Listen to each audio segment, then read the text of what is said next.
আমার ৩-২ বছর বয়সী দিদি অনেক বছর পর আমাদের বাড়িতে ফিরে এসেছিলেন। তাকে দেখে মনের মধ্যে একটা অদ্ভুত অনুভূতি হলো। একসময় সে নিজের পছন্দমতো কাজের খুঁজে অন্য শহরে চলে গিয়েছিল। তখন বাবার সঙ্গে তার বিয়ে নিয়ে বেশ বড়সড় একটা তর্ক হয়েছিল। সেই রাগ আর অভিমানে সে বাড়ি ছেড়ে চলে যায়। দিদির বাড়ি আসার পর থেকে সে সবসময় আমার আশেপাশে ঘোরাঘুরি করত। একদিন সকালে আমি গোসল করে এসে দ্রুত জিন্স পরতে গিয়ে সমস্যায় পড়লাম। জিন্সটি এক জায়গায় আটকে গিয়ে খুব ব্যথা হচ্ছিল। ব্যথার কারণে আমি অসাবধানতাবশত মাকে ডাকতে শুরু করলাম, তবে মা তখন বাড়িতে ছিলেন না। আমার চিৎকার শুনে দিদি দৌড়ে আমার ঘরে এসে উপস্থিত হল। তার পরবর্তী আচরণ আমাকে চমকে দিয়েছিল। আমি লজ্জায় মাথা নিচু করে বললাম, দিদি আমি নিজেই পারব। কিন্তু তিনি শান্তভাবে বললেন, লজ্জা পেলে সমস্যাটা আরও জটিল হতে পারে, আমাকে সাহায্য করতে দাও। আমি কিছু বললাম না, চোখ বন্ধ করে দাঁড়িয়ে রইলাম। তারপর হঠাৎ দিদি, আমার দিদি ছিলেন অনেক সুন্দর, গায়ের রং ছিল অনেক ফর্সা। তার বয়স ৩-২ হলেও তাকে দেখলে মনে হতো এখনও তার বয়স ১-৮, কারণ তিনি তার শরীরের অনেক যত্ন করতেন যা তাকে অনেক আকর্ষণীয় করে তুলত। জানি না কেন তিনি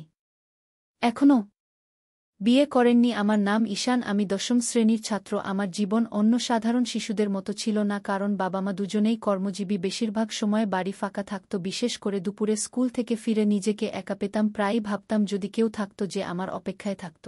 কিন্তু বাস্তবতা ছিল অন্যরকম। একদিন হঠাৎ আমার দিদি প্রিয়া বাড়ি ফিরে এলো। অনেকদিন ধরে সে অন্য শহরে পড়াশোনা এবং চাকরি করছিল। বাড়ি ফেরার পর থেকে সে আমার সঙ্গে সময় কাটাতে শুরু করল। স্কুল থেকে ফিরে দেখতাম সে আমার অপেক্ষায় বসে আছে। আমরা গল্প করতাম, একসঙ্গে খেতাম, সময় কাটাতাম। একদিন আমি বইপত্র গুছাতে গিয়ে সমস্যায় পড়ি। দিদি হেসে হেসে বলল, তুমি এত এলোমেলো কেন? সে গুছিয়ে দিয়ে বলল, এভাবে একটু ঠিকঠাক চললে তো ভালো হয়। ধীরে ধীরে আমাদের দিনগুলো সুন্দর হয়ে উঠল। দিদি আমার জীবনের শূন্যতাগুলো পূরণ করল। তার বয়স ৩-২ বছর, এখনও বিয়ে হয়নি। বাবা জানালেন সে কিছুদিন আমাদের সঙ্গে থাকবে। এই খবর যেন আমার জীবনে নতুন আলো নিয়ে এলো। অবশেষে আমার পাশে কেউ থাকবে, আমার গল্প শুনবে এবং যত্ন নেবে। বাড়ির দরজা পার হওয়ার সঙ্গে সঙ্গেই দিদি আমাকে দেখে গলা জড়িয়ে ধরল। সে হাসিমুখে বলল, তুই তো অনেক বড় হয়ে গেছিস। ঈশান, তার কণ্ঠে এমন একটা মমতা আর ভালোবাসা ছিল যেন আমি পৃথিবীর সবচেয়ে সুখী মানুষ। ওই মুহূর্তের অনুভূতি আমি কোনো কথায় প্রকাশ করতে পারব না। বাবা দিদি থাকার জন্য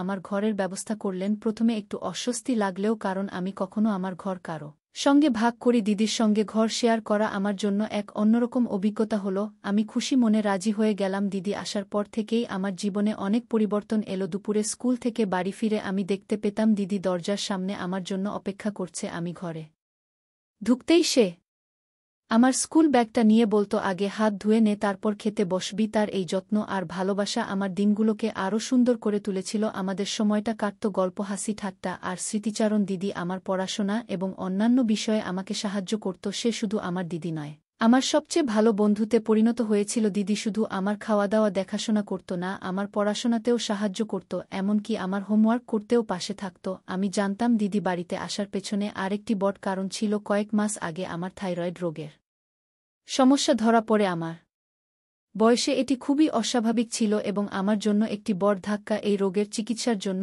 আমাকে প্রতিদিন থাইরয়েডের ইনজেকশন নিতে হতো। একজন পুরুষ নার্স প্রতিদিন দুপুরবেলা আমার বাড়িতে এসে আমাকে ইনজেকশন দিত। সে খুব দায়িত্ব নিয়ে তার কাজ করত। যদিও ইনজেকশন নেওয়া আমার জন্য সহজ ছিল না, কিন্তু এটি ছাড়া আমার অন্য কোনো উপায় ছিল না। দিদি বাড়িতে আসার পর থেকেই আমার জীবন অনেক বদলে যায়। সে আমার স্কুল যাওয়া থেকে শুরু করে পড়াশোনার পুরো দায়িত্ব নিজের কাঁধে তুলে নেয়। সকালবেলা সে আমাকে সময়মতো ঘুম থেকে তুলে স্কুলের জন্য তৈরি করত। দুপুরে স্কুল থেকে বাড়ি ফেরার সময় দিদি দরজায় অপেক্ষা করত। ব্যাগটা আমার কাছ থেকে নিয়ে মিষ্টি করে জিজ্ঞেস করত, আজ স্কুল কেমন গেল? তার এই যত্ন এবং ভালোবাসা আমার জীবনের কঠিন সময়গুলোকে অনেক সহজ করে তুলেছিল। দিদি শুধু আমার দিদি নয়, সে আমার জীবনের এক বিশাল শক্তি হয়ে উঠেছিল। সেদিন তার কথাগুলো শুনে আমার মনের ভার অনেকটা কমে গিয়েছিল। সাম্প্রতিক সময়ে আমার শরীরের অবস্থা আগের মতো ছিল। থাইরয়েড সমস্যার কারণে আমি দ্রুত ক্লান্ত হয়ে যেতাম এবং মাঝে মাঝে দুর্বলতাও অনুভব করতাম। দিদি আমার এই অবস্থা দেখে খুব চিন্তিত হয়ে পড়েছিল। তিনি আমার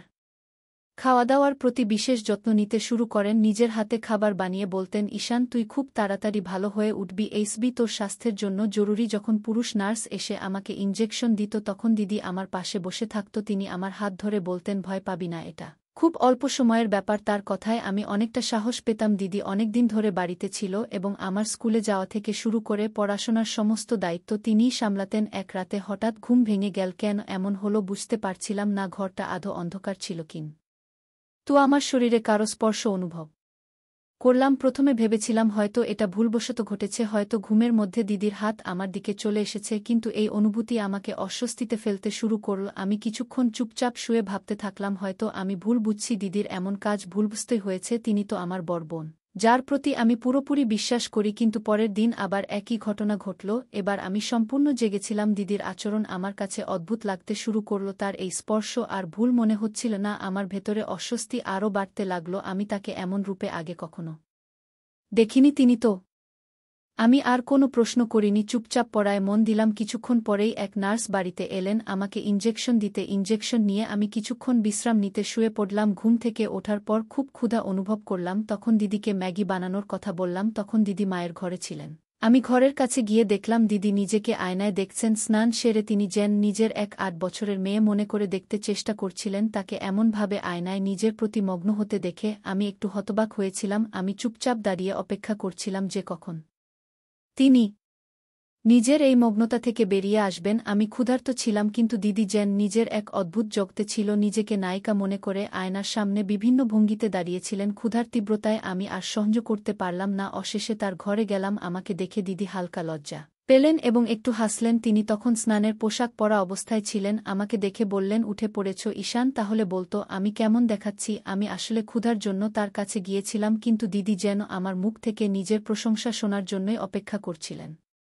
হঠাৎ তিনি আমার হাত ধরে আমাকে আয়নার সামনে নিয়ে গেলেন। এক হাত আমার গলা রেখে পেছনে দাঁড়িয়ে বললেন, ঈশান, তোমার কি মনে হয় আমার কি এখনও বিয়ে করা উচিত? দিদির এমন প্রশ্নে আমি কি বলবো বুঝতে পারছিলাম না। আমি বললাম, দিদি, বিয়ে করার সিদ্ধান্ত পুরোপুরি তোমার ব্যক্তিগত বিষয়, আমি এ নিয়ে কিছু বলতে পারবো না। আসলে আমি এখানে এসেছি কারণ খুব ক্ষুধা লেগেছে। তুমি কি আমার জন্য ম্যাগি বানাতে পারবে? আমার কথা শুনে দিদি হেসে বললেন, আমি ভেবেছিলাম তুমি বড় হয়ে গেছো, কিন্তু এখনও ছোটদের মতো আচরণ করছো। ঠিক আছে, তোমাকে বড় হওয়ার দায়িত্ব আমিই নিলাম। তুমি এখানে বসো, আমি প্রস্তুত হয়ে আসছি। আমি সেই ঘর থেকে বেরিয়ে এলাম। কিছুক্ষণ পর তিনি আমার জন্য ম্যাগি বানিয়ে আনলেন। সেই রাতেই আমি সিদ্ধান্ত নিলাম মায়ের ঘরে ঠিক কী হচ্ছে তা জানার জন্য আমাকে সেখানে নজর রাখতে হবে। রাতে শোয়ার পর কিছুক্ষণ ঘুমের ভান করলাম, তারপর হঠাৎই বকবক করতে শুরু করলাম। পানি কোথায়? খুব পিপাসা লেগেছে। এমনটা করছিলাম যেন দিদি বুঝতে পারে আমি সত্যিই পানি খুঁজছি। ঘরে পানি না পেয়ে আমি বললাম, মনে হচ্ছে কিচেন থেকে পানি আনতে হবে। সবকিছু আমি ইচ্ছে করেই করছিলাম, কারণ আমি নিশ্চিত ছিলাম দিদি জেগে আছেন। তার আচরণ বুঝতে আমার এই পরিকল্পনা